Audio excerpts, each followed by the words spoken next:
All right, this is Numbers 8 in the Prager Rational Bible. Let's begin. All right, here's a little section before verse 1. The lampstand or the menorah.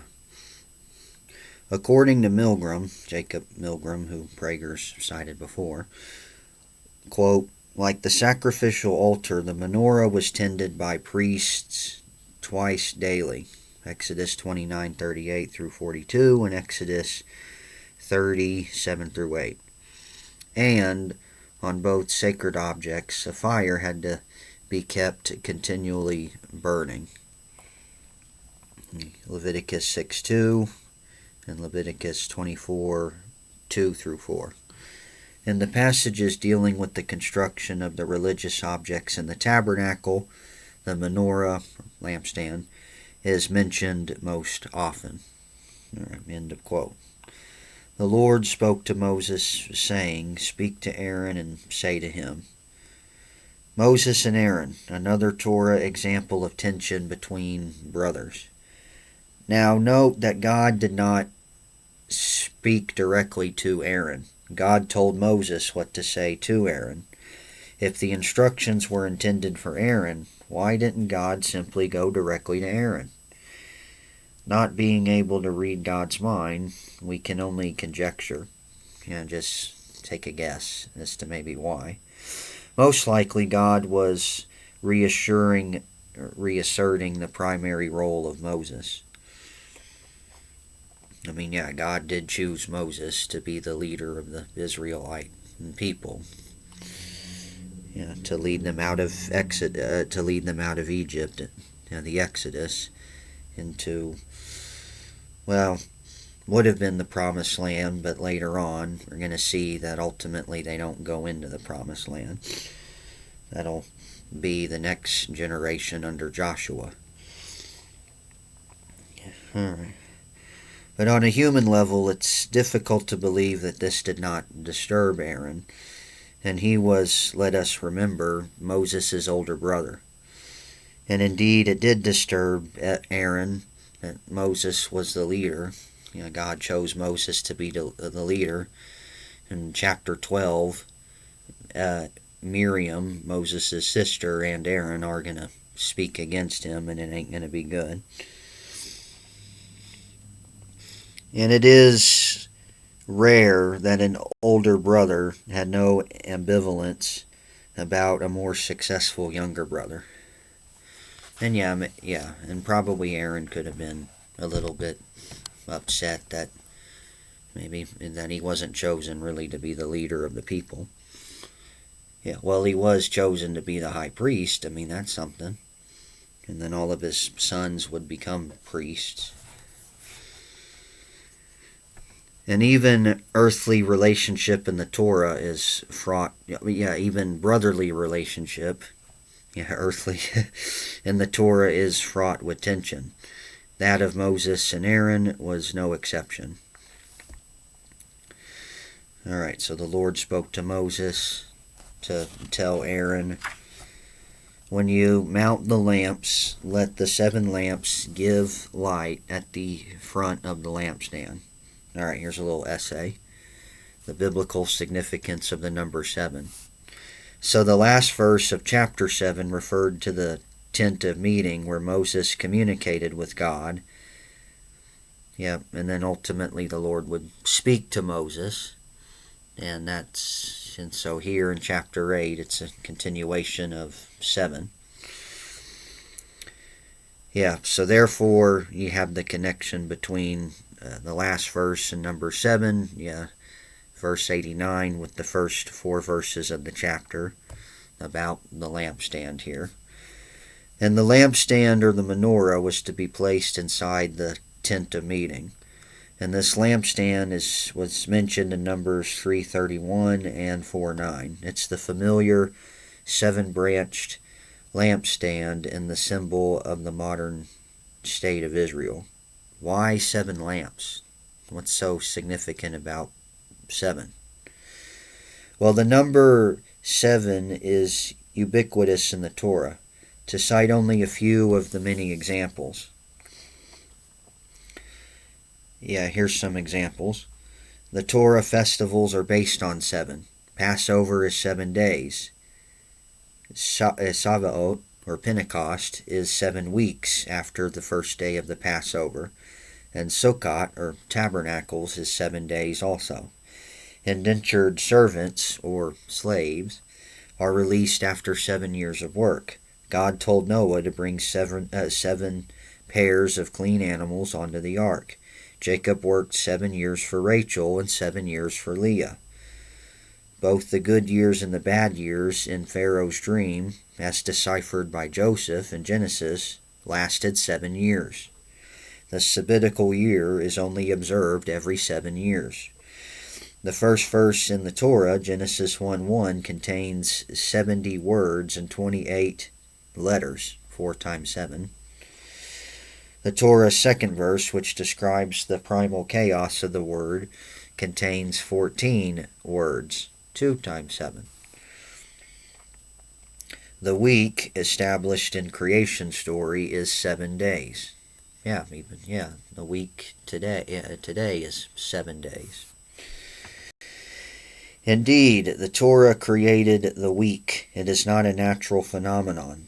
The day is a natural phenomenon. The time it takes for the earth to make one full rotation on its axis. The month is a natural phenomenon. The time it takes for the moon to make one full rotation around the earth, which is about 30 days or so. And the year is a natural phenomenon, the time it takes for the earth to make one full rotation around the sun. 365 days.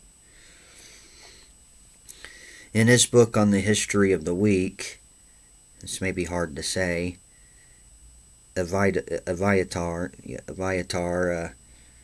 Zerubbabel, however you say it, at Rutgers University, a Rutgers University professor of sociology wrote this, quote, "A continuous 7-day cycle that runs throughout history, paying no attention whatsoever to the moon and its phases, is a distinctively Jewish invention.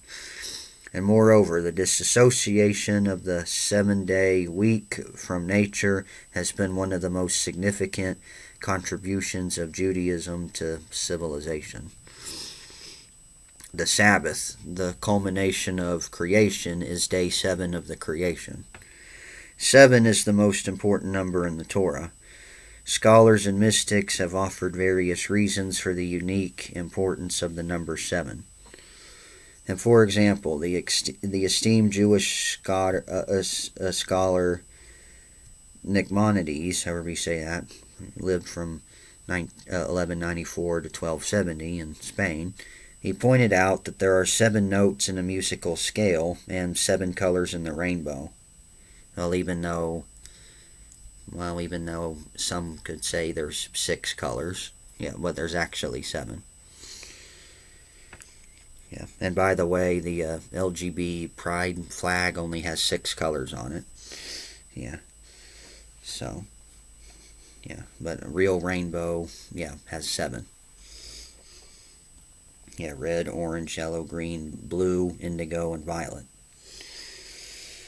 But it seems clear to me that the importance of 7 in the Torah is first and foremost a reference to God as the creator of the world in 7 days. And the only ritual commanded in the 10 Commandments is to observe the Sabbath, which commemorates creation. Exodus 20:11, the 4th commandment.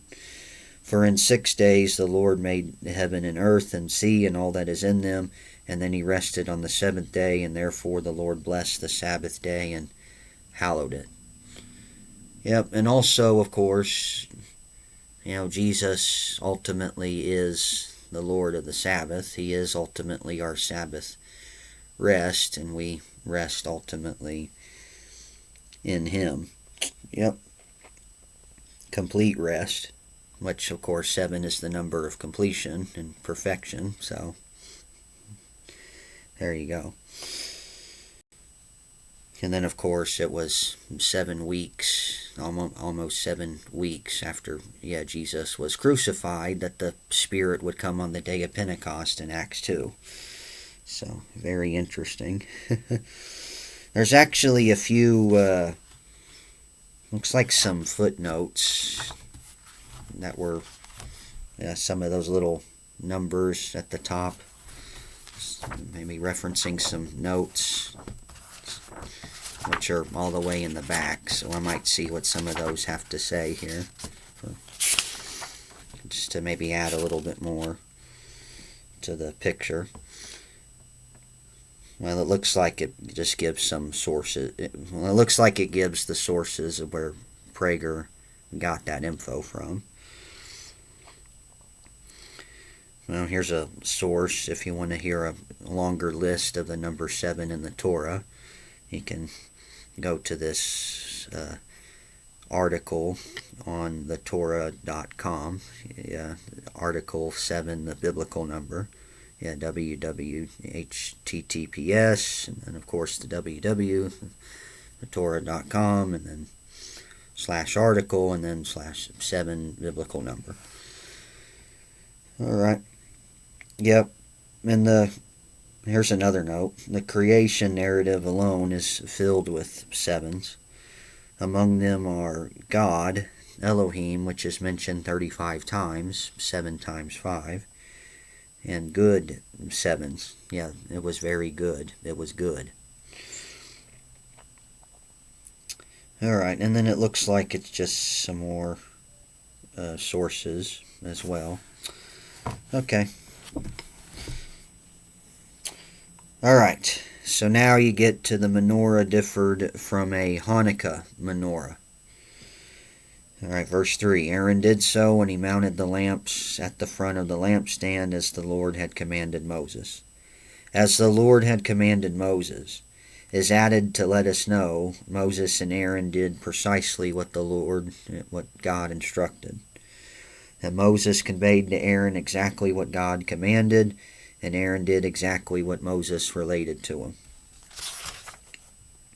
And the menorah of the tabernacle should not be confused with what's often called a Hanukkah menorah, because what was used on Hanukkah, while it is a menorah, is not the menorah of the tabernacle.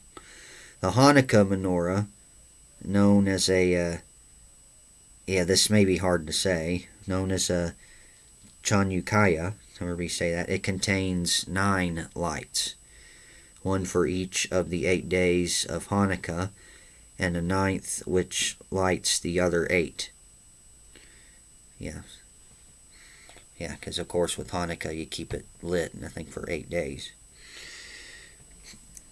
And while the tabernacle lampstand contains only 7 lights, so there's a difference. And the priest ensured that the lights of the menorah were kept lit all the time.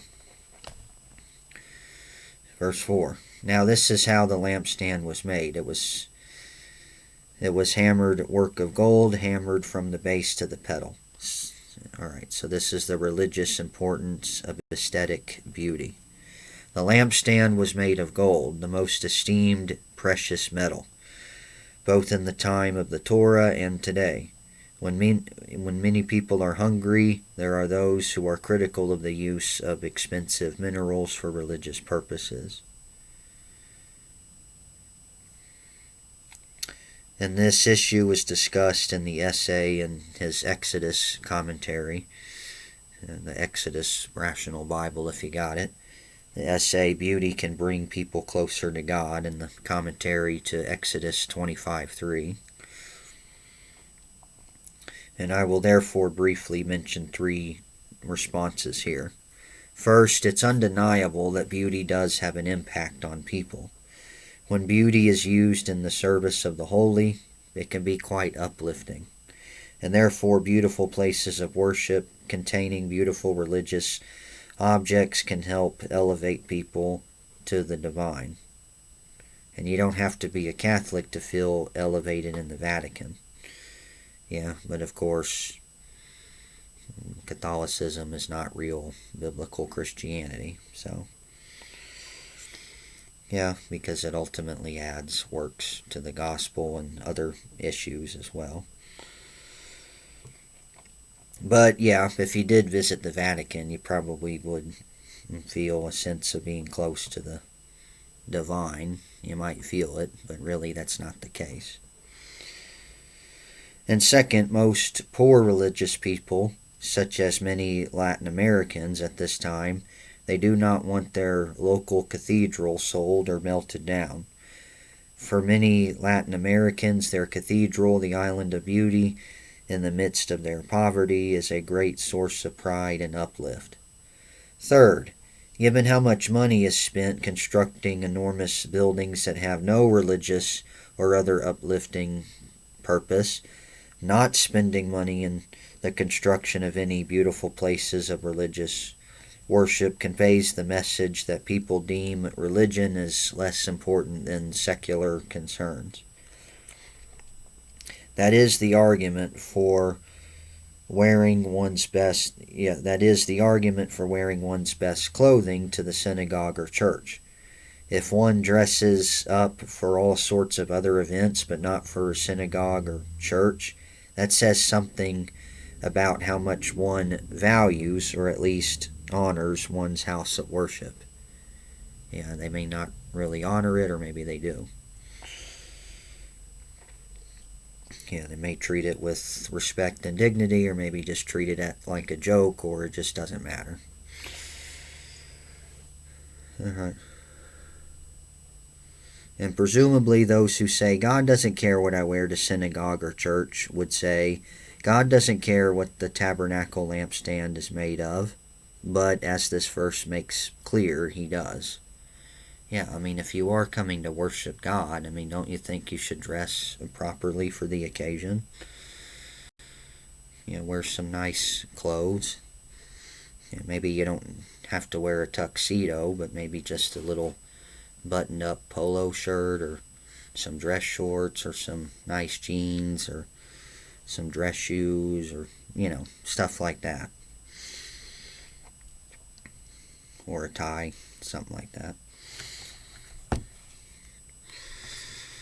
Alright, so the lampstand was made. It was hammered work of gold, hammered from base to pedal, according to the pattern that the Lord had shown Moses. So the lampstand was made. Gordon Wenham, a senior professor of Old Testament at the University of Gloucestershire, England. I may not have said that right, but anyway. But he wrote this, quote, by comparing the biblical descriptions of the menorah with other ancient Oriental lampstands has been possible to clarify its design and demonstrate its antiquity. In shape, it closely responds to late Bronze Age designs, which would be around the 15th through 13th centuries BC. And so this is another example of the antiquity of the Torah. Alright, now you get to verse 5. The Lord spoke to Moses, saying, and then verse 6, take the Levites from among the Israelites and cleanse them. So the remainder of the chapter describes the purification ritual by the Levites to prepare them for their service in the tabernacle. It's comprised of 3 parts. 1. God's commands, verses 5 through 13. 2. The rationale for the Levites' service and sacrifices, 14 through 19, and then a summary, 20 through 22. Cleanliness is next to godliness. You've heard that phrase before. Alright. But the Levites had to be cleansed before they could appear before God. And since human beings are part divine and part animal, well, of course, we're not actually divine, so, but maybe he means we're just created in the image of God, but that does not mean we are gods. But anyway, But cleanliness is one of the ways in which human beings elevate themselves from the animal to the divine. Cleanliness is indeed next to godliness. And unlike the priests, the Levites did not conduct the sacrificial system, and they were not permitted to touch the holiest objects. Rather, they had three tasks: one, to assist the priests, who would be the sons of Aaron; two, to dismantle and carry; and three, ultimately reassemble the tabernacle; and of course to stand guard duty over the tabernacle to prevent anyone from trespassing. The Levites, in dedicating their lives to religious service, may be considered the equivalent of later rabbis, priests, nuns, monks, or ministers, anyone whose professional role is to bring people closer to God. However, today's religious leaders voluntarily elect to take on the roles, whereas the Levites had no choice. They were born into their positions. And the hereditary nature of this system had its advantages and disadvantages. On the one hand, it meant no one could vie for the honor of becoming a Levite, and this prevented corruption since no one could buy or sell this position. But on the other hand, it meant some Levites who were not suited or perhaps didn't want to serve in this role nevertheless served in the role. See the benefits of hereditary priesthood at Exodus 28:1, and the case for hereditary priesthood at Numbers 17:1. Well, Lord willing, I'll save that Numbers 17:1 for that video. But if you have the Exodus one, again, you can go check that out for yourself. Alright, verse 7. And this is what you shall do to cleanse them. Sprinkle on them the water of purification, and let them go over their whole body with the razor, and wash their clothes, and thus they shall be cleansed. While all Israelites needed to be clean, even soldiers at war, see Deuteronomy 23:10 through 15, the Levites had to undertake additional cleaning procedures. The priests who were Levites who descended from Aaron, had to undertake more procedures than the other Levites, who did not descend from Aaron. In Leviticus 8, the Torah specifies how the priests were to prepare themselves for the service in the tabernacle. Indeed, they had to be more than purified, they had to be consecrated, meaning rendered holy. Here's the Hebrew, I guess, here, Kadash. And their preparations were therefore different from those of the priests. And Ronald Allen lists some of these differences. Quote, the priests were made holy, the Levites clean. The priests were anointed and washed. The Levites were sprinkled. The priests were given new garments. The Levites washed theirs. Blood was applied to the priests. Water was sprinkled over the Levites. The reason for the shaving of the body was related to cleanliness. Body hair easily emasculates dirt and harbors odors. Alright, verse 8. And let them take a bull of the herd, and with it a meal offering of choice flour with oil mixed in, and you shall take a second bull of the herd for a sin offering. 9. You shall bring the Levites forward before the tent of meeting, assemble the whole Israelite community, and bring the Levites forward before the Lord, and let the Israelites lay their hands upon the Levites, and let Aaron designate the Levites before the Lord as an elevation offering for the Israelites, that they may perform the service of the Lord. And just as bulls are offered in verse 12, which I'll get to, the Levites are Israel's offering. In Timothy Ashley's words, quote, The two bulls offered to make atonement for the Levites may be compared with the Levites offered to make atonement to the Israelites.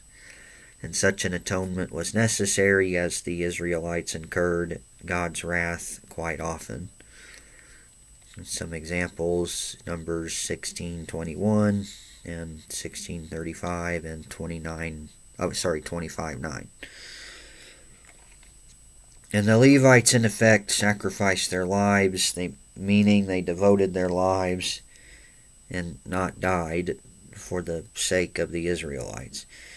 And this should not sound all that odd to us today.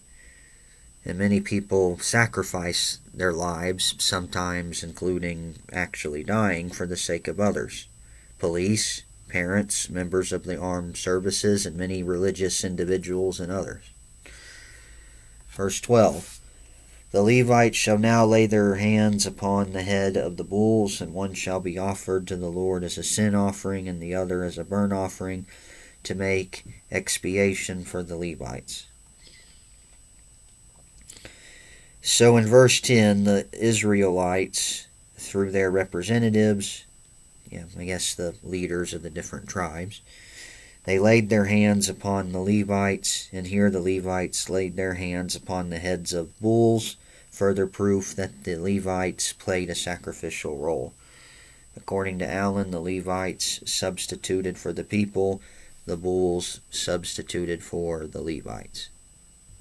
Alright, verse 13. You shall place the Levites in attendance upon Aaron and his sons, and designate them as an elevation offering to the Lord. 14. Thus you shall set the Levites apart from the Israelites, and the Levites shall be mine. And thereafter the Levites shall be qualified for the service of the tent of meeting, once you have cleansed them and designated them as an elevation offering. For they are formally assigned to me from among the Israelites. I have taken them for myself in place of all the first issue of the womb and all of the firstborn of the Israelites. For every firstborn among the Israelites, man as well as beast, is mine. I've consecrated them to myself at the time that I smote every firstborn in the land of Egypt. Now I take the Levites instead of every firstborn of the Israelites. And from among the Israelites I formally assign the Levites to Aaron and his sons to perform the service for the Israelites in the tent of meeting, and to make expiation for the Israelites, so that no plague may affect the Israelites for coming too near the sanctuary. So Ashley writes this, quote, the Levites are God's special possession, which he in turn gives to Aaron to help his sons, just as the sacrificial bulls paid the ransom price on behalf of the Levites. The Levites, by a different procedure, paid the ransom price for the rest of Israel. They were living sacrifices. Yeah, and actually Christians are called to present their bodies as living sacrifices to Christ. Yeah, since ultimately Christ paid the ransom for our sin on our behalf. Yeah, he came to give his life as a ransom for many. Yep.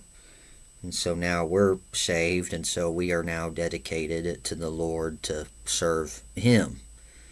Yeah, to serve the great high priest, Jesus. Yeah, just as the Levites would serve such priests. Yeah, such a priest. Yep, and I think even, believers are also called priests. Yeah, we're called a royal priesthood. Yeah, since we're working to serve the Lord. Yeah. And then, of course, you have, as Prager said, usually today you could associate priest with, like, teachers, like rabbis or pastors and all that stuff. Yeah. Yeah, but of course not everybody would be any of those things, but we all do serve Christ in some way. everybody has different gifts, different spiritual gifts. So, alright, verse 20. Moses, Aaron, and the whole Israelite community did with the Levites accordingly. With the Levites accordingly, just as the Lord had commanded Moses in regard to the Levites, so the Israelites did it with them. 21. The Israelites purified themselves and washed their clothes, and Aaron designated them as an elevation offering before the Lord, and Aaron made expiation for them to cleanse them, and therefore the Israelites were qualified to perform their service in the tent of meeting under Aaron and his sons, and as the Lord commanded Moses in regard to the Levites, so they did to them. And the Lord spoke to Moses, saying, This is the rule for the Levites. From 25 years of age up, they shall participate in the workforce in the service of the tabernacle of meeting. So in the census recounted in Numbers 1, all Israelite men 20 years and older were counted, as 20 was the age when males were eligible to be soldiers. In the case of the Levites, their work in the sanctuary began, however, at age 25, and they presumably needed more years of maturity before undertaking their holy work. And different minimum ages for different roles are common to this day. In the United States, for example, when there's a military draft, men can be drafted beginning at age 18. But the Constitution requires one to be older to serve in other capacities. 25 years to serve in the House of Representatives, 30 to serve in the Senate, and 35 to be president. And nevertheless, this verse is perplexing, because Numbers 4:3 lists the age which Levites commence work as 30. And various attempts have been made to resolve this conundrum. Do they start at 25 or 30? What do you do? Perhaps the most convincing being, though not in this text, is that the Levites entered into training as assistants at age 25. Maybe, like an apprenticeship. I think that's what MacArthur said. And only assumed their full role at age 30. So I guess like 5 years of maybe like on-the-job training, if you will, before you step into it. And Milgram concludes, quote, At present, the age discrepancy within the Book of Numbers cannot be satisfactorily resolved. Yeah, well, that could be one way to resolve it. Yeah. And of course, many other modern scholars view this difference as an example of there being more than one literary source in the Torah. My view here is that there must have been a good reason for the different ages for Levite service. And one was clear at the time, but not to us. Yeah, I'm sure there was definitely a reason for this discrepancy of age here. Yeah, I think it would have made sense at the time. Yeah. And had there been two divergent sources, the final editor, redactor, would have more than likely have resolved the difference, especially since they appear within 4 chapters of each other. Yeah. And of course, some people may point out, hey, this is a contradiction, therefore the Bible could be errant. No. The Bible is inerrant in its message, and it's in the truth in what it says. Alright. Essay on old people retiring.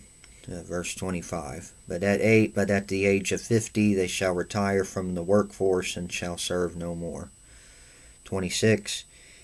They may assist their brother Levites at the tent of meeting by standing guard, but they shall perform no labor, and thus you shall deal with the Levites in regard to their duties. And that's the last verse. And here's the final essay on old people retiring. So when a Levite turned 50, he was required to desist from physical labor, but was still expected to work by continuing to stand guard over the tabernacle. And no mandatory retirement age is listed for that work. Presumably, a Levite would continue to stand guard for the rest of his life, assuming that he was physically and more mentally capable. And thus the Levites continued to play an important role in society even after retirement, and this could be a lesson for us. Despite the fact that people are living longer and are healthier than before, even though sadly a lot of us are overweight, but a lot of people are still living for a long time, but many retired people in relatively affluent societies do not engage in work that benefits society. The retired spend most of their time just relaxing and enjoying themselves, which is certainly an understandable desire after a lifetime of work, but not a good thing if that's all that they do, particularly when life expectancy continues to increase, and many people might therefore spend 20 or more years in retirement. It is not good for society, and is not necessarily good for the retirees. People need to feel needed. And the elderly could be employed, to cite just one possibility, in taking care of children who need more adult attention than they might be receiving. Harried parents, instead of relying on professional daycare, should be able to call upon retired people. In America, millions of people with great experience and much wisdom are just not used. And many older people, such as my own parents did through their late 80s, can torture, man, I'm having trouble reading, can tutor young children, not torture, many of whom are raised by an overworked parent in a one-family home. And as the Torah makes clear in this regulation concerning Levites, people of all ages should have a role to play in society. And Rabbi Menachem Mendel Schneerson, or the Rabbi, the last and greatest leader of the Chabad Lubavitch movement, however you say that, he pushed both himself and others to continue working into their late ages. When Freddie Hager, a devotee of the Rebbe, brought his father-in-law in to meet with the Rebbe, the father-in-law mentioned that now that he had turned 70, he wanted to sell his business and retired. But the Rebbe said, "I'm sorry, Mr. Weingarten, but I don't understand that word retirement. It's not in my vocabulary." On a different occasion, when Rabbi Herbert Weiner, a Reform rabbi who was a great admirer of the Rebbe, confided in his intention to retire, the Rebbe said, "How can a person even think of retiring from life?" It's an interesting question. How can a person think of retiring for life? I don't think you can, really. Yep, and then that source there comes from this book by Dennis's friend named Joseph Telushkin.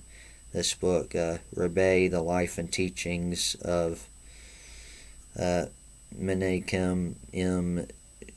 Schneerson, the most influential rabbi in modern history. Okay, so that's interesting. Yeah, but of course, even Christians should be serving the Lord even to the day that we die. Yeah, there's no retirement for Christians, that's for sure. We are to be always serving in whatever way we can. I mean, even if we are even if we live to be 80 or 90. Yeah, we should definitely not retire from that. Yep. Yep, keep working until Jesus comes or the Lord calls us home, ultimately. All right, well, that's the end of chapter 8. Lord willing, I'll get to chapter 9 next time, but until then, may God bless you and the grace and mercy won by Jesus, the love of God, and the fellowship of the Holy Spirit be with you all.